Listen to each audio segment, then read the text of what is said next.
नमस्कार भारतवासियों। आज का हमारा विषय है रुद्राष्टकम प्रथम श्लोक का रहस्य। श्री रुद्राष्टकम गोस्वामी तुलसीदास द्वारा रचित रामचरितमानस के उत्तरकांड का एक अत्यंत ऊर्जावान और भक्तिपूर्ण स्तोत्र है। यह स्तोत्र भगवान शिव की स्तुति में ऋषि लोमस के शिष्य दयालु ब्राह्मण द्वारा गाया गया है। शिव ही सत्य है और शिव ही अनंत है। आइए आज महादेव की इस दिव्य स्तुति के गहरे अर्थ और उसके आध्यात्मिक महत्व के साथ मिलकर अनुभव करते हैं। हृदय को शांत कर महादेव के चरणों में ध्यान लगाते हुए इस शक्तिशाली मंत्र के साथ आज की यात्रा की शुरुआत करते हैं। तो पहला श्लोक, नमामि समीशान निर्वाण रूपम विभुं व्यापकं ब्रह्म वेद स्वरूपं निजं निर्गुणं निर्विकल्पं निरीहं चिदाकाशे माकाशे वासं भजे हम। तो क्रमशः हम इसके अर्थ को समझने का प्रयास करेंगे, आध्यात्मिक संदर्भ को।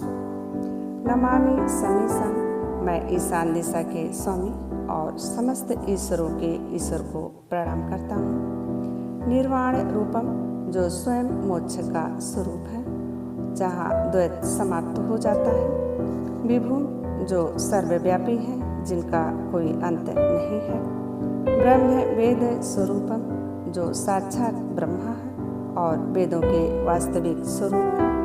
निजम, यानी जो अपने आप में स्थित है। निर्गुणम, जो प्रकृति के तीनों गुणों सतरज तम से परे है। निर्विकल्पम, यानी जिनमें कोई विकार या मानसिक विकल्प नहीं है। निरीहम, जिनकी कोई इच्छा नहीं है, जो पूर्णतः निष्काम है। चिदाकाश, यानी चित चेतना आकाश, यानी ज्ञान का आकाश। आकाशवासम, जो आकाश की तरह सर्वत्र व्याप्त है। भजे हम, मैं उन भगवान शिव की पूजा करता हूँ। इसे हम क्रमशः इस तरीके से व्यक्त कर सकते हैं।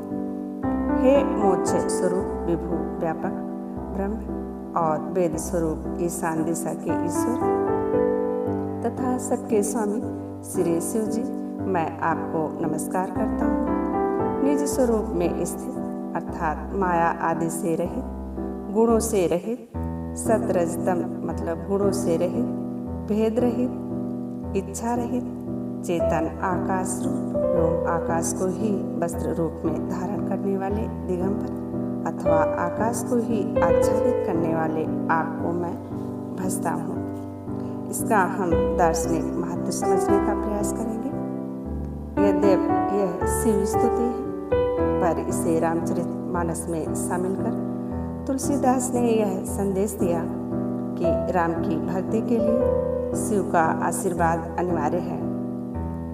चिदाकाशम शब्द यह दर्शाता है कि शिव केवल एक मूर्ति नहीं है, बल्कि वह अनंत चेतना है जो पूरे ब्रह्मांड में व्याप्त है। यह अद्वैत दर्शन की स्पष्ट यहाँ पर झलक देखने को मिलती है और शैव वैष्णव का समन्वय भी मिलता है। शैव एवं वैष्णव का समन्वय पूर्णतः दिखाई देता है। भाइयों एवं बहनों, यह स्तुति श्री रामचरितमानस के उत्तरकांड से ली गई है। कथा के अनुसार जब भगवान शिव एक शिष्य के अहंकार और गुरु अपमान पर अत्यंत क्रोधित हो गए और उसे श्राप देने लगे, तब उस शिष्य के परम दयाल गुरु, जो स्वयं लोमस ऋषि के शिष्य थे, जिन्हें दयालु ब्राह्मण भी कहा गया, भयभीत हो गए और अपने शिष्य को महादेव के क्रोध से बचाने के लिए उन ब्राह्मण देव ने हाथ जोड़कर तत्काल भगवान रुद्र की स्तुति की। उन्होंने महादेव के निर्वाण स्वरूप और कल्याणकारी रूप का वर्णन किया ताकि शिव जी क्रोध शांत कर सके। यही 8 श्लोकों की स्तुति रुद्राष्टकम कहलाई।